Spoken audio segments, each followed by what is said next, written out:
Hello, I'm Roly. I'm a custodian of this beautiful woodland in the heart of Derbyshire, and this is video blog 137. There are some books that arrive not by accident but by quiet alignment. This was one of them. So first, my thanks to Gail for both recommending and sending me this copy of Fire in the Head by Tom Cowan. There is something meaningful in receiving a book this way. It already carries a thread of connection before the first page is even turned. This is not a book you rush. It is one you sit with. Cowan writes about the Celtic spirit not as something distant or academic, but as something lived, something remembered. In the body, in the land, in the rhythm of story itself. Reading out in the woodland or even thinking back to it while sitting quietly amongst the trees. It feels less like learning and more like recognizing. There is a tone throughout the book that speaks of an older way of seeing, a way where the boundary between the human and the natural world is more permeable, where story, myth, and place are not separate things but expressions of the same underlying presence.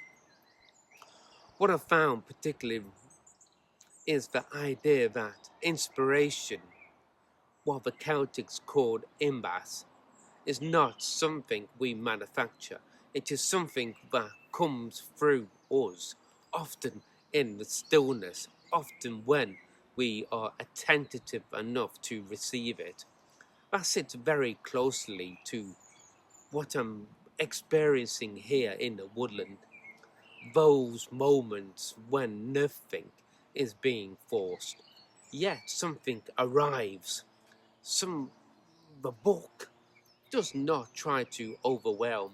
It moves gently, almost conversationally, but carries depth beneath that calm surface.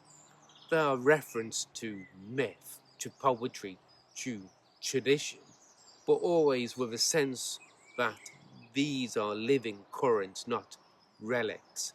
It reminds you that land itself holds memory. The stories are not just told about a place, but arise from it. Reading this is as a custodian, someone who spends time observing, listening, and occasionally speaking from within the woodland. It feels like a companion text, not something that instructs but something that affirms a way of being that is easy to overlook in modern life. There is also a quiet encouragement within it to slow down, to notice, to allow meaning to emerge rather than trying to impose it. And perhaps most importantly, to trust that what we sense in these quieter spaces is not imagined but part of a much older conversation. So again, Gail, thank you, not just for the book, but for placing it in my path at the right moment. This one will stay with me. So I do hope you enjoyed this Custodians of the Woodland, and I do hope to see you again.